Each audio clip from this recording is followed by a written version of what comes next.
Howdy, folks! Welcome back to Team APS. I'm Alec. I'm Paul. Today, we're going to be going through the really horrible early history of Yu-Gi-Oh! Monster types. Do you remember these cards? Oh yeah, Aqua, Pyro, Oh, sorry, not Thunder. those types. Although those were actually all pretty bad too. All of those old mechanics that they tried to make like sort of work. So like flip effect monsters at the start. Rituals. That's, oh man, I should have better defined this video. We're gonna be talking about flip monsters, union monsters, spirit monsters, Gemini monsters, and sure, why not throw in tunes as well. They're the cards that ended up in your bulk almost immediately. Although, Or as a kid, you tried to make, yeah, I was gonna say, them and you saw you tried to make them work. Terrible results. So we're gonna go through these and we're gonna like talk about their history and like what the cards were trying to do and what support they got. And then at the end, we're gonna rank them. And I'm gonna rank them personally by would I rather play this or a dice deck? Yeah, that's really saying something. I guess we should start like chronologically with flip monsters because those were at the very beginning. See, we shouldn't, I don't like that because it's like we're starting with the number one first. Not necessarily, we might come to a different conclusion. Oh, okay, somehow we're gonna do better than the type of monster that ruled this game at the beginning. Well, I don't even, maybe. Okay, so flip monsters were there from the start, and I think that the core idea of flip monsters, there actually weren't many effect monsters early on in Yu-Gi-Oh! Well, at the very beginning there weren't many, but Yeah. when they started making them, they were terrible. Yeah, and so basically I think that early Yu-Gi-Oh! Balanced effect monsters in two ways. The monsters either were a vanilla with decent stats or an effect monster with low stats. But they also introduced flip monsters, which I think were supposed to be like, the flip monsters had the most practical good effects. But their stats were in the toilet. But their stats were low and they were balanced by the fact that you literally had to set them face down. So they inherently all had to be defensive cards. Right off the bat, I feel like flip effects weren't off to like an amazing start because they're slower. Like you have to like take a turn to. Yeah, but like they gave us removal effects that we didn't have to rely on traps for. Yeah, which I just want to say, like I think that actually was a very good, like I respect a lot of that early Yu-Gi-Oh! Balancing, like that particular aspect of it. Because like some of the early flip effect monsters were just good cards. I mean, flip effects were one of the first type of monsters that already made it terrible to run the Blue Eyes White Dragon. Out the gate, you shouldn't run Blue Eyes. Why? Because I can set a Maneater Bug. Because Yeah. I can set a Hane. Because I can set a Penguin Knight? Was that Knight? Penguin Soldier, although there is Penguin Knight. Soldier. But yeah, early flip effect monsters, like Maneater Bug, right, was just honestly like, I mean, we've played the retro formats, we know. Maneater Bug was crushing Maneater Bug is it. obnoxious. Because like when you think about how early games would play out, if I go first and set a Maneater Bug, your monster's just gonna die. In fact, the worst thing you could do is let your opponent's flip monster just sit, because now it's just one piece of interaction. They can just kind of either choose to proactively use against you, or you eventually do have to attack into it and retroactively gets at you. I also think that was the period of time in Yu-Gi-Oh! Where the idea of a card being like a secret from your opponent was still a pretty big deal. Like not knowing, is this a Maneater Bug or is it like a giant Soldier of Stone with like 2k defense? You know what I mean? Like there was kind of or an Aqua There's a Fedora. guessing game to it. So what do you think was the peak of flip effect monsters, and when do you think flip effects fell off? Okay, so I actually think that flip effect monsters, low-key, have been a presence in the whole time. I think only very recently have they started to truly not be seen as very good, but like, because early on you have your Maneater Bugs, right? Right. I think then you also got stuff like Morphing Jar came to mind for me, Oh. where that was like, that card got like limited or banned for a bit. Was Fiber Jar also a flip? Yeah, all the jars, really. Oh, okay. I guess that's true. So like early on, like I think flips were already making an impact, which with some of these other card types we will see, they were never even good from the So, start. yeah, some of them never got off the ground.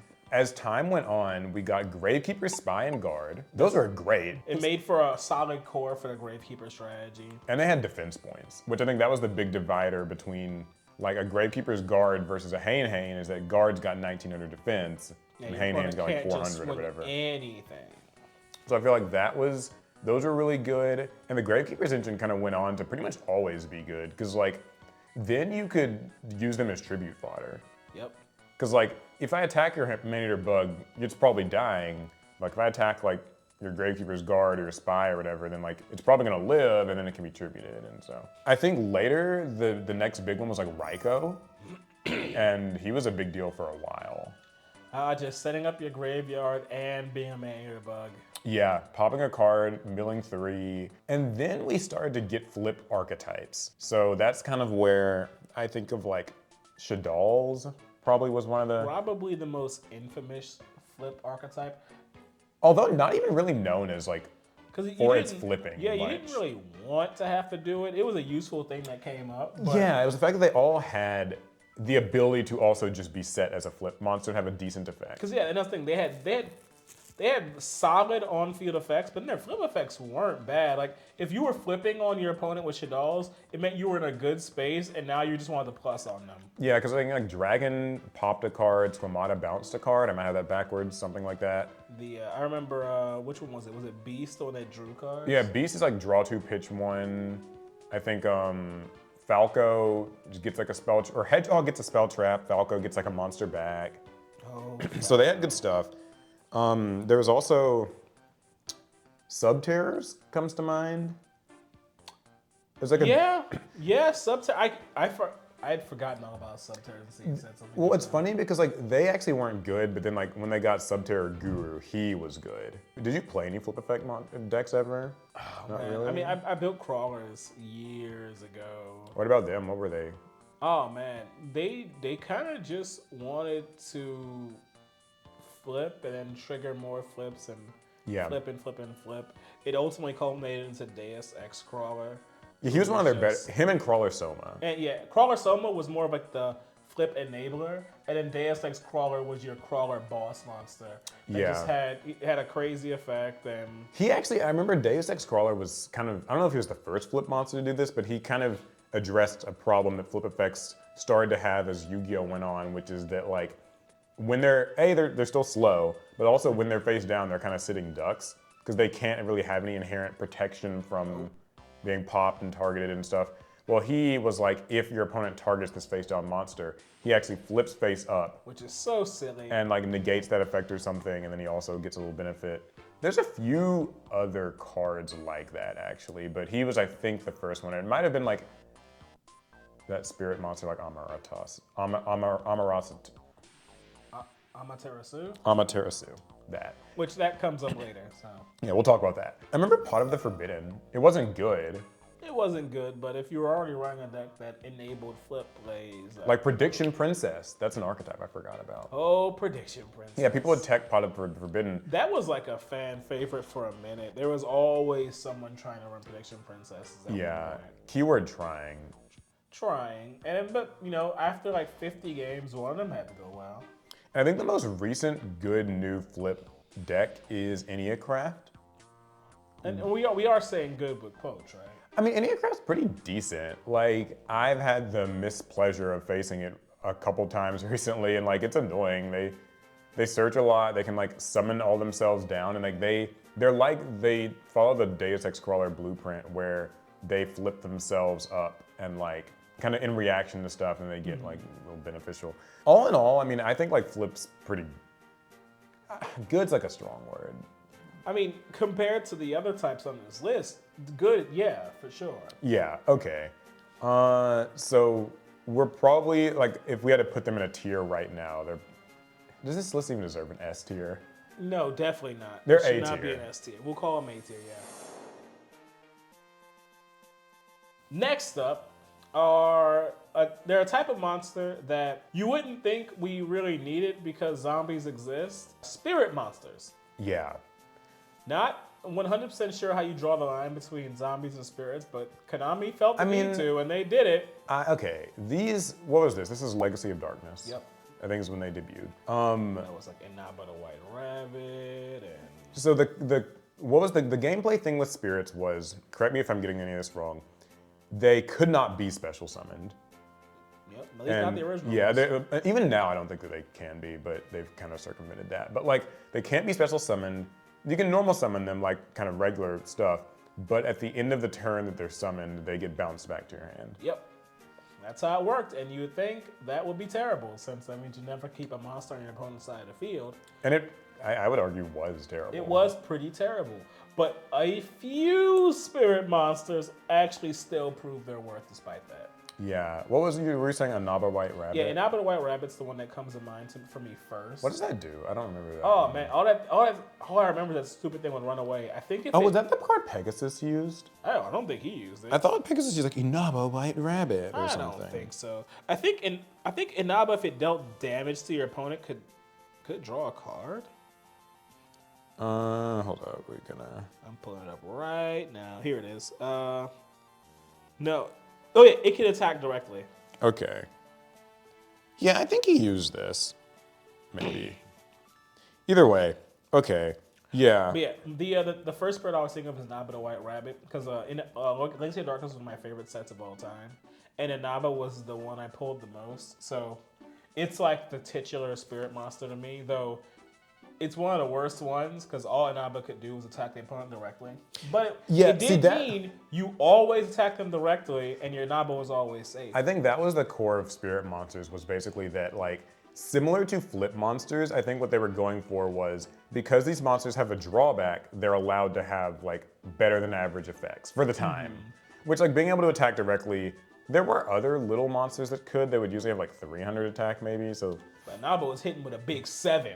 And I think that also the idea with spirits was like, and this is just the idea in air quotes, was because they left the field, your opponent like couldn't get rid of them. Yeah, they were safe in your hand. The only problem was your life points weren't safe. So in theory, I guess like if you're a kid, you could have run like a spirit deck with a bunch of attack deflecting type cards or like stall, whatever, and maybe that could have worked. Some of the highlights that I have listed on my notes.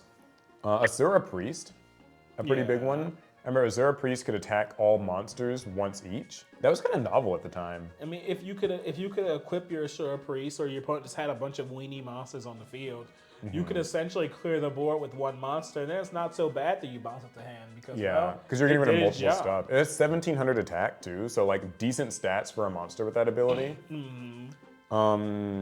What are others? Tsukuyomi. Oh yeah, wait, what was Tsukuyomi's effect? Tsukuyomi was the Book of Moon. Oh yeah. Yeah, when it was summoned, it could just flip a monster face down. That was a pretty big deal because most monsters had lower defense than attack, obviously, so it could usually swing over stuff. I think Asura Priest herself was like 1500 attack? That sounds 14, about right. 15? I knew it had to be lower than Tsukuyomi. Yeah, but just like No, Asura Priest. every turn being able to like summon this, flip a threat face down, swing over it, and then like kind of she returns. Like that was a pretty good effect, I remember. Pretty decent at the time. All in that same set is our first ever banned card, Yada Garasu. Yada. The progenitor of the infamous Yada lock. While like any spirit, Yada would bounce to your hand, if it was able to deal battle damage, Yada made your opponent skip their draw phase. Yeah, which we know combined with Chaos Emperor Dragon. It's funny because like it could actually, the Yada lock could even happen even if like you hadn't nuked their field. Like if they were just in a bad enough situation where not getting to draw would mean that you'd be able to repeat it the next turn. Yep, and you would bounce the hand, do it and repeat turn over turn. Your opponent would slowly just lose the game. I think the high level spirits are where spirits biggest weaknesses really show though. Because all the spirits we talked about so far, you could just normal summon them, do their job, and they go back to your hand. The next few spirits. Yeah, because when you add the stuff. spirit thing with like tribute summoning, it's like, do you really want to tribute one or even two monsters for a spirit monster that maybe it will have a pretty strong effect, but like still the monster's getting bounced, so you won't be able to summon it again next turn. So, for example, Yamada Dragon was first on the list of the big spirits. Yamata Dragon and I guess it's companion monster Hinokagasuchi because they had opposite effects. So, yeah, their effects were similar in that they both need to deal damage to get their effects. Yeah. I think Yamata Dragon's the one that drew. Yeah, you'll draw till you have like five or 6 cards or something. Like 5 or 6. And then Hinokagasuchi would make your opponent discard their whole hand during their next standby phase or something, or next draw phase. We can both admit crazily powerful effects. Yeah, both featured on the card last turn. In the artwork, they're fighting each other. A card that's arguably more infamous than both of them. Yeah, but like also, man, if you tribute 2 cards to summon these guys, imagine like Maneater Bug hits your Hinokagasuchi. Or your Yamada Dragon. Yeah, and the Yamada Dragon was even worse because like it had to deal battle damage, and so what people would typically do is like sometimes people would like summon it in defense, Yeah, like just tribute set set, it. Yeah. and that way it wouldn't bounce until it got attacked. And so in theory, your opponent would attack it, take some damage, and like Yeah, you're gonna draw up to 5. and you'll draw some cards, and then when he bounces, it's not so bad. But like, yeah, they suck. The only exception was Dark Dust Spirit, which was a single tribute and had a powerful enough effect to actually sort of feel worth doing. Yeah, Dark Dust Spirit, it justified itself, right? Because it would blow up the board. Yeah, I think it nuked every all of their face-up monsters in the field.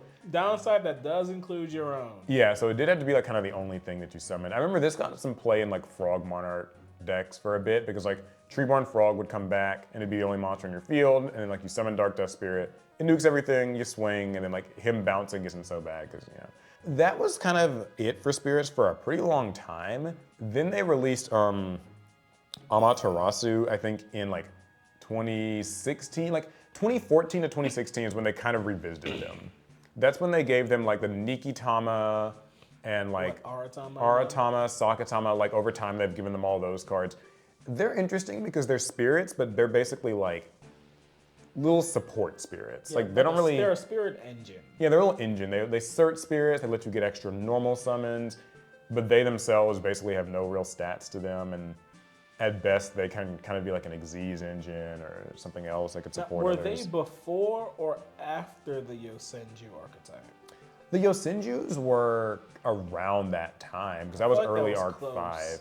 The thing with Yosenju though, were Yosenju weren't even spirits, were they? I thought, were they not spirits? I don't think they were spirits. They just acted like spirits. So that's actually something that I was going to get into later in this video when we talk about unions as well, is that when Konami, and even Flips kind of had this happen to them, when Konami sort of like, what is the word for it? They sort of abandon these old summoning types, they'll still utilize their basic effects and just not call them that. They love doing Like they love that. doing that. Like, because Yosenju are effectively spirits they weren't spirits. in everything but were. name. Like they just don't have the thing. And it's kind of interesting that like, but at least Konami hasn't abandoned spirits though. Like they still exist. Well, they they're kind of like the redheaded stepchild of Yu-Gi-Oh. They're not forgotten about, but they're not like focused on. Yeah, there were a few big boss monster spirits that came out in a set a few years ago, and like I remember wanting to play them. I just don't remember. Were those the ritual monsters? That's Shino Birds. Oh no. Which Shino yeah, Birds those were were also Shino Birds. spirits. Yeah, they were I forgot about those. Yeah, I mean I don't think spirits have ever really managed to like hit it big, per se in Yu-Gi-Oh. Big. But like they've gotten. Where do we rate them? Like what do you think spirits land on? Before or after Yada's band? Just in Yu-Gi-Oh history. Because their peaks have technically been high if you count the Yada Garasu. Yeah, they've been high. I gotta put them firmly in seats in my C tier of C. types. Okay, I think Just C is 'cause fair. Yada can't make you good. You know what's funny A about card Yada? that needed to be banned should not make you good. You know what's funny about Yada? Yada's spirit status actually has very little to do with what made it good. Like if you think about it being a spirit didn't have much to do with. Well, bouncing it to your hand did mean that you always had it to continue your lock. If Yada stayed on the field, That's true, it 'cause they actually could maybe made you swing more over it. more vulnerable. Yeah, okay. But yeah, like but I get what you're saying. Like spirits in general haven't been great. Like there've been a few standouts. Like I think Tsukiyomi made its mark. I think Dark Death Spirit kind of made its mark. Yeah, they've made good tech cards at times. Yeah. And then now, like even like as of last year, Ichiki Sayuri Hime is like an Exosister tech card. It can like search for an Exosister. So it's like, it's not like really being a spirit monster, it's just kind of being like a companion. I don't think spirits are the worst of the types in this list, but they're not the best. Well, that's a great time to move on to Union Monsters, which are definitely going to be competing, I feel, for like worst. Yeah, but I mean, they've had some high highs now. Technically true. Okay. So early Unions, before we even get into the monsters, describe the premise of Unions to me. Sell me, what's the elevator pitch for 2004 Union I Monsters? came up with a concept of it's a type of monster where the two monsters combine to become one stronger monster. Now, you might be thinking fusion, but get this. The monsters, they don't leave the field. One equips to the other. Right. And then it gives it a boost in stats and an effect. Yes. Some drawbacks. Well, for one, both monsters do need to be on the field. Which means you have to have summoned them. You're going to have to summon both of the monsters. Also, the stats won't be great. Well, we can't make them too good, so let's make sure that the union monsters all have kind of subpar stats, and when you union them, they become almost good. Yeah. In addition to that, the earliest unions specifically can only equip to like the one thing. Oh yeah, I mean that just makes sense to me. You should only have one partner. Unless, get this, I'm thinking of a card called Dark Blade, and it has 2 different union monsters for no apparent reason. Yeah, so We'll just write some flavor text on it. Something about being a dragon manipulator thing. so the earliest ones were, these came out in Magician's Force, which we actually found out when we were researching this, is that Magician's Force combines like a couple of, like 2 different sets from the OCG. Advent of Union and then like some champion magician pack or whatever. But Advent of Union had all of our original union monsters in it. So we get Dark Blade, who has, well, was he out? Did he come out in this set? I believe so. Okay, Dark Blade's got 2. He's got Kiryu and Pitch Dark Dragon, which Kiryu sucks because it's level 5. Yeah. So you have to summon a Dark Blade. He's level 4. He's level 4. 1800 attack. Then next turn you have to summon a Kiryu by attributing some other monster. Yeah, so that means you already had a monster. And then you equip your Kiryu to your Dark Blade. I think he gave him like 900 attack though. Dark Blade's already got decent stats. If you can get Kiryu on board. Also Pitch Dark Dragon. He got that. That was his second union and it gave him only like 400, but it gave him piercing. And it was on level 3, so you could just normal summon that next to your Dark Blade, no strings attached. The next turn, of course, after you summon the Dark Blade. Yeah. But that's how unions work, right? It's always going to be like a 2-turn thing. They also had that thing where unions could unequip and like... Yeah, I don't know why we should do kind of just summon themselves back to the field, which I'll give them this. It was cool because like in theory, maybe like once you had used up the beneficial effect of your union, you could special summon it back, because special summons were rare back at the time, and then use that as a tribute. For like a monarch maybe. Or so now we're talking about a 3-turn play. I mean, remember, you can't do that in the same turn. But think about this: you can't do that with equip cards. So that's like a benefit that equips cards don't have. don't take a normal. Yeah, but listen, I'm trying to sell the union thing. Some others were Decayed Commander with Zombie Tiger. I remember I used to try and use that one all the time because there were zombies. Now with these two, this is actually kind of different because Decayed Commander and Zombie Tiger, as well as Vampiric Orcus and Des Dindle, they actually would summon their companion card, unlike Dark Blade. So like when you normal summon Decayed Commander, its effect would let you special summon a Zombie Tiger if you had it in your hand. But most of the time you draw your Zombie Tiger and not your Decayed Commander. Yeah, because there's no real control over any of this. You have no control, and luck always goes the wrong way. You know how they have nowadays like these spell cards that will like search 2 now? Like the Machina thing, like the Blue Eyes thing. What if they actually made a spell that just like, you search Decayed Commander and a Zombie Tiger from deck to hand, like you search both. If that existed at the time, do you think that would have made these any more serviceable?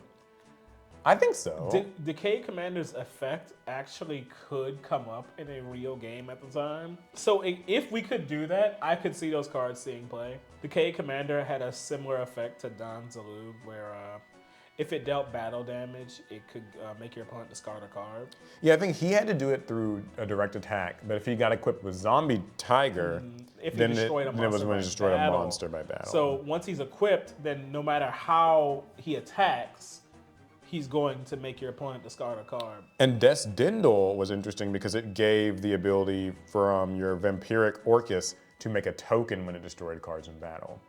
Which is like kind of rare at the time, being able to like make a token, which you could, I guess, tribute later on. But just to be clear, the stats of these monsters was low enough where even if you got these effects off for free, it was going to be really hard to get them to actually do anything with those attacks. There's also one last pair, is Burning Beast and Freezing Beast. And so these two are unique, because up until this point, your unions were always like one union monster and one non-union monster, and the union monster would target the other one to equip to it. But in this case, the Burning and Frost, right? Burning Frost? Beast and Freezing Oh, Beast. Burning and Freezing. They're both unions, and they can target each other. And depending on which one targets which, you either destroy a face-up Speller Trap or a face-down Speller Trap. Yeah, now that was not a great effect to get. God, no. But like the fact they could at least equip to each other got rid of that small, or helped to mitigate that small problem of like, oh, I drew Pitch Dark Dragon, but I didn't draw Dark Blade. Like, you know, like I drew one thing but not the other, and I drew the other thing later, and you know what I mean? Like You got a flexibility that you wouldn't need if they just said destroy a Speller Trap card. But hey, we're not getting into all No, that. there's two other things I wanted to say about unions that are kind of with their rule set, at least the early ones. One monster can only be equipped with one union monster at a time. Right. So that made no sense for Darkblade, I feel. Because he had two different But ones. you're supposed to choose one. So in theory, you can't have Kiryu and Pitch Dark Dragon equipped to him, which is awful. I guess in a perfect world, like you'd open up your Darkblade plus Pitch Dark Dragon, use those together over 2 turns. Yeah, On I gotta turn keep adding 3, that in. You would ununion or deunion. Oh, and then then tribute it the for Pitch Black Kiryu. For Kiryu. Yeah. Oh, I see. So Now- now it's a 4-turn play, but No, I think most of the unions also had the whole, if the equipped monster would be destroyed by battle, they get destroyed instead. So not that was... all of them had that clause, but many did. Oh, okay. Okay. Because I used to play unions back in the day, and there were I'm so like sorry. a few. I'm so sorry. There were exceptions, Okay. but those weren't all of the original unions because this also came out with the original X series. Yeah, the X through XYZ Z, Dragon because head cannons. you got all of the original monsters and their fusions in Advent of Unions. Because that's X head cannon, Y dragon head, and Z metal metal tank, tank. as well as like 3 different combination fusions between them. I think the appeal of this was that like Kaiba actually used these in the show, and these were, generally speaking, had better stats, and because they had fusion access, they had a Though, use. boy, was it confusing. It's like, why do these monsters both fuse and union? Which one am I supposed to do? I guess the answer was, if you have polymerization, you fuse, and if you don't, you union.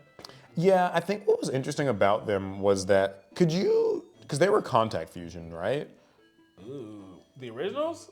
Uh, I don't know if the originals could. let me look that up. Like any modern day X series card would contact fuse, but I don't remember if the original ones did. It's been a long okay, time. I'm since I looking played them up.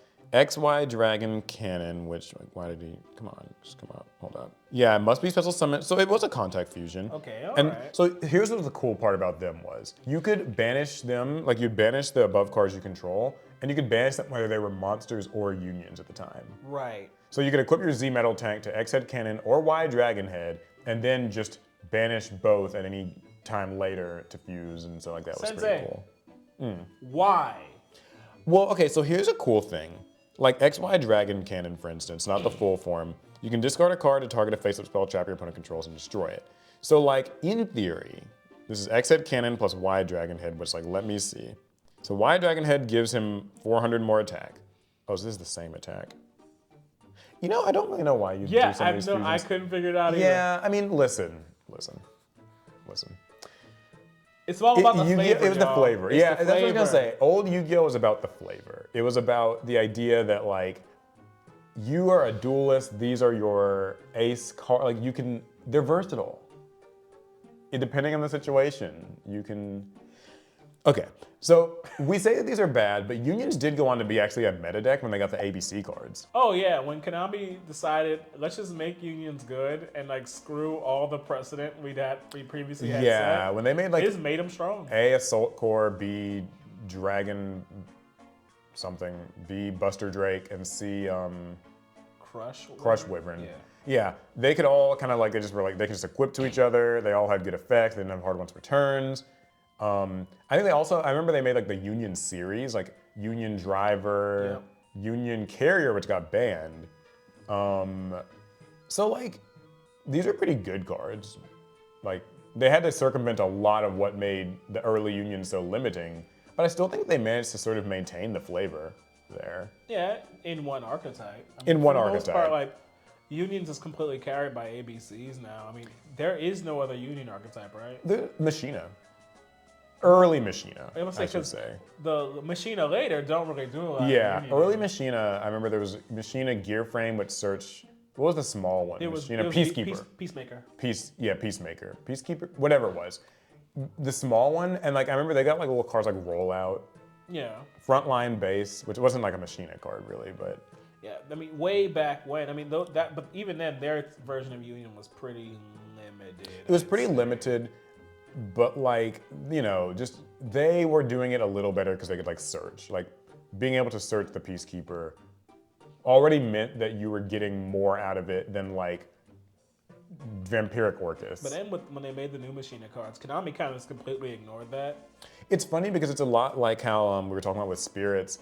They kind of abandoned unions outside of the ABCs for the most part. And instead, there's plenty of cards that just equip but aren't unions. Like, why isn't Armory Arm a union? There are lots of cards that functionally were unions. And we know even today, like, the Infernoble is just equipped to each other and stuff. Yeah, and they're not unions. They're totally swords. That's what they are. So I hate when Konami kind of abandons that old bit of precedence. I think that would have been cool to.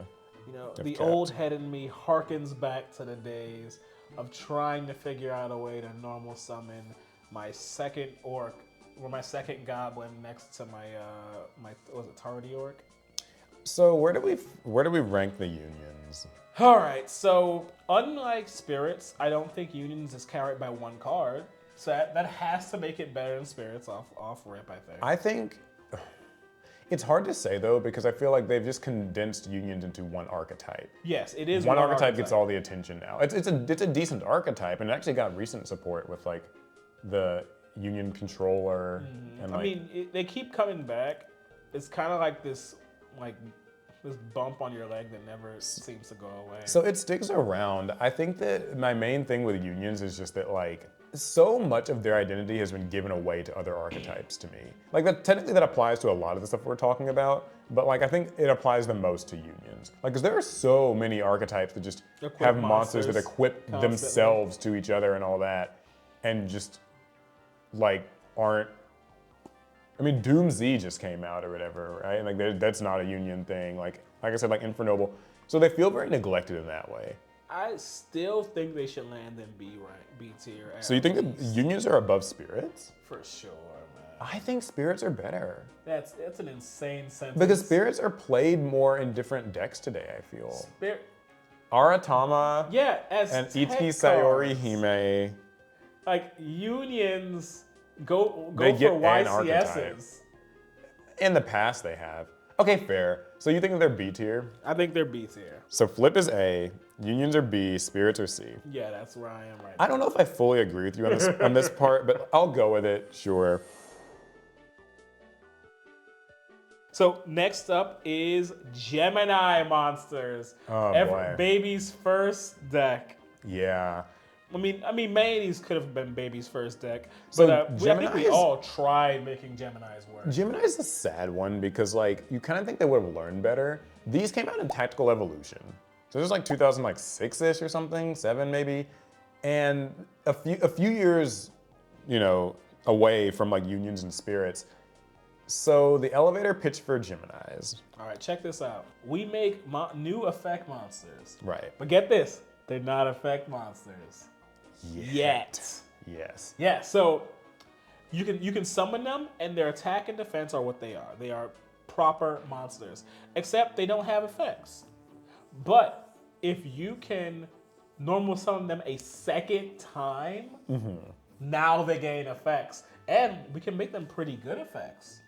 Because to justify you being able to keep them for a full turn, it's not going to be that hard. I'm sure plenty of people are going to be doing Gemini summons all the day, left and right.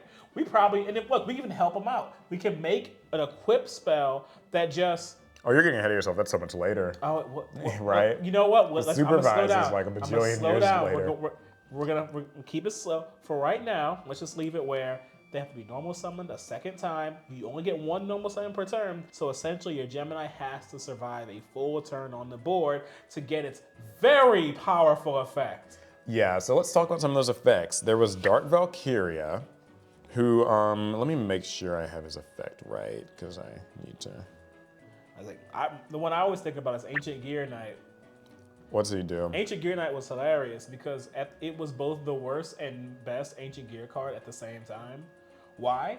Because it had the highest base attack of any normal summon in the Ancient Gear deck of 1800. But it was the worst because it had to be normal summoned a second time to get the Ancient Gear effect of being able to attack and locking your opponent out of spell and traps when it does so. You know, an effect that every other Ancient Gear has built in. They said, no, you gotta be Gemini summoned. There's Dark Valkyria, which was like a decent 1800 fairy level 4. Okay. But when you normal summoned it, it got the ability to, you place a spell counter on it.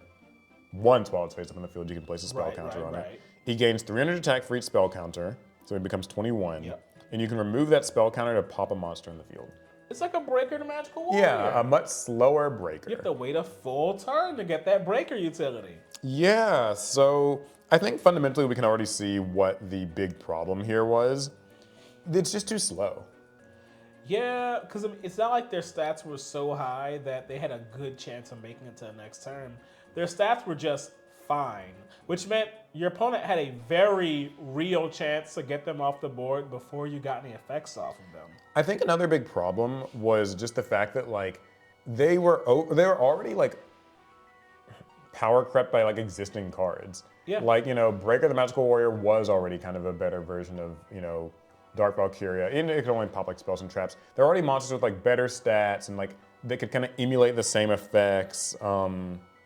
Because the truth is, Gemini monsters were understated, and They were. Future Samurai is another one. 1600 attack, and when its Gemini effect was you can banish a monster from your graveyard to target one face-up monster in the field and destroy it.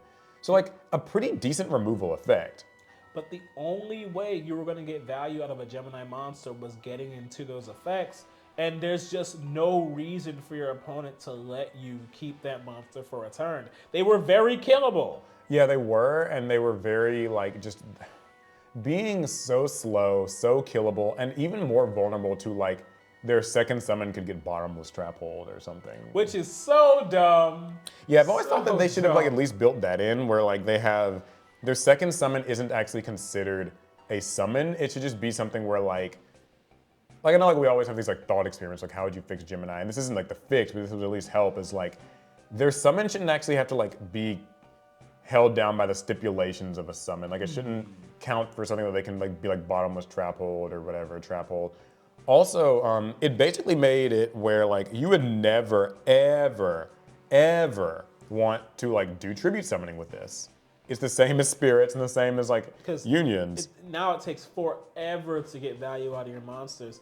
And technically, it put your opponent in a situation where they could starve you for 2 turns with 1 card. Yeah. If you normal summon Future Samurai, even though I have my bottomless set, I don't need to activate the turn you normal summon it.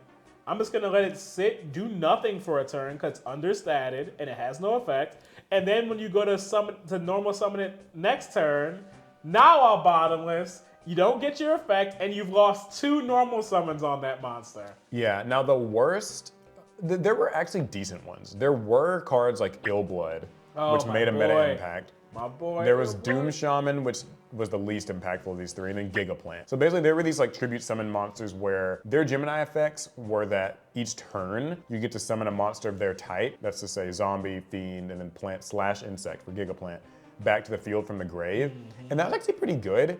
Particularly once you did start to get a hold of cards like Supervise later, where you could like quickly give Gigaplant its effect. Because like Illblood summoning back zombies were a good archetype, a good type at the time.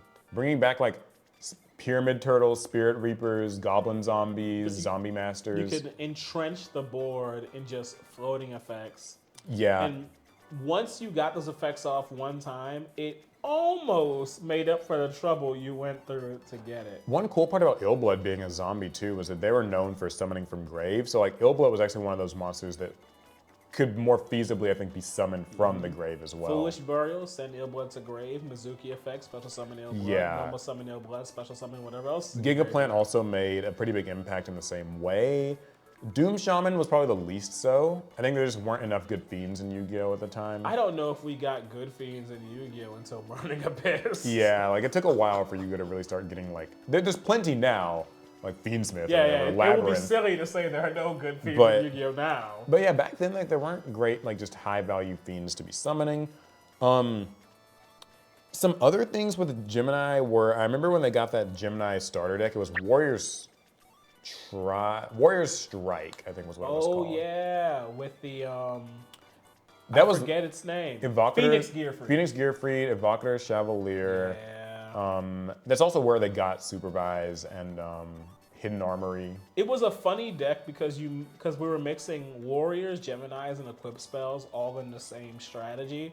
And it kind of worked. Yeah, it's weird. It worked because maybe because they just stopped caring, and they were like, make them work, make them equip, make them Gemini summon. Yeah, it was a and make decent them strat hit. at the time. I know, also there's Blazewing Butterfly was like one of the Union supports where its Gemini, or Union supports, Gemini supports, its Gemini effect was that you could tribute it to summon a Gemini from your grave and that Gemini would automatically have its effect. Yep. Which technically could like work really well if you were pitching a Giga Plant or something to the grave. So now you get to bring the Giga Plant back and it's already summoned, and it's like now it gets to bring back the Blazewing Butterfly or like other, plants and stuff. So that was like a thing. But that was also kind of the peak of the thing. Like, Yeah, they never got much better than this. yeah, it's a shame. Unlike pretty much every other strategy here, Gemini, that was kind of Gemini's best day. And despite the fact we got Geminis afterwards, they did get a couple cards. They did. It just didn't. They got Catalyst Field was a field spell. It wasn't great. For Chemicritters, guys. You remember Chemicritters? Yeah, We all Chemicritters- remember Chemicritters. Chemicritters was the Gemini archetype. Mm-hmm. It You know what didn't else do was the much. Gemini archetype? Red Eyes. Yeah, that's that part of that Red Eyes identity thing. Yep. We've done a Red whole Eyes video on Identity Red Eyes' Crisis. identity problems. You should watch it. We'll link it. Yeah, like they gave Red Eyes a few Geminis. I remember they gave them Red Eyes Flare Dragon. Yep. And there was like a, didn't they give one to like the Summon Skull or Archfiend? Yeah, the thing? Archfiend of Lightning. Yeah, that was sort of a Red Eyes card too. It was bad. Really. The meteor, I think the Meteor Dragon was a Gemini too. Yeah, Yeah, it was. Just the Red Eyes Gemini experiment was not a good one. It just wasn't anything. Like it didn't amount to anything. I think Gemini is the most tragic on this list because it came out like kind of the latest. You would think that would make it have been better designed, like that they would have done more, but. And weirdly enough, it felt like they kept trying to like fix Gemini with this like support to help you subvert the badness of the mechanic. But Yeah. it all amounted to kind of a flash in the pan typing. Yeah. It had a moment in our metagame. It had a moment when it was interesting, and then nothing. So where do we rate Gemini? I gotta put Gemini in last tier. I think they're like place. D. What's our lowest tier? D? Yeah, we'll call it D. Yeah, I definitely gotta put Gemini in D tier. Yeah, I think these are the 4 worst, like, mechanics in Yu-Gi-Oh! I was gonna include tunes, but I think that they kind of are their own category, so we'll just. Yeah, that's a whole other conversation. So, okay, so those are the 4 worst, air quotes worst, I don't even know if Flip really counts as worst. Of these 4, what do we think is, so let's rank them. All right. So we think Gemini's worst, right? Gemini's definitely in the bottom. Gemini's worst. I still disagree with you on Union and Spirit. You think Union overall is Yes. better than Spirit. Union is better than I Spirit. think Spirit is better than Union. You guys can weigh in and tell us who's right about that. And then we both agree though that Flip's probably the best. Yeah. I think Flip Monsters, weirdly enough, have never been that bad. Yeah, they've always been relevant. So I think, okay, Flip's the best because it's always been pretty relevant from the start, even sort of to now. Who have a theory on that? You know why Flips might not have ever been truly bad? Because technically, to summon a monster in defense position, you've got to set it face down. It's a core part of Yu-Gi-Oh! So to add like- a Flip can only help. Yeah, like to some degree, like there are a lot of cards that would have been a lot better if they did have a flip effect. Right. Fair. All right, well, that's our discussion and ranking of the worst, I guess, of Yu-Gi-Oh! Summoning or card mechanic type things. Some of our forgotten type heroes. Yeah, the very old stuff. We will be making plenty more of these Yu-Gi-Oh! What do we call these? Are these like reminiscence? Yu-Gi-Oh! Deck sessions. Yu-Gi-Oh! Oh my god, that sounds awful. What? A deck suction. Oh, wait a minute. I didn't think about that. All right, well, hopefully you all liked it. We'll see ya in the next one. YouTube recommends a video that you watch. It's right here. I don't know what it is, but YouTube says that you'll like it. So click Pass it. turn.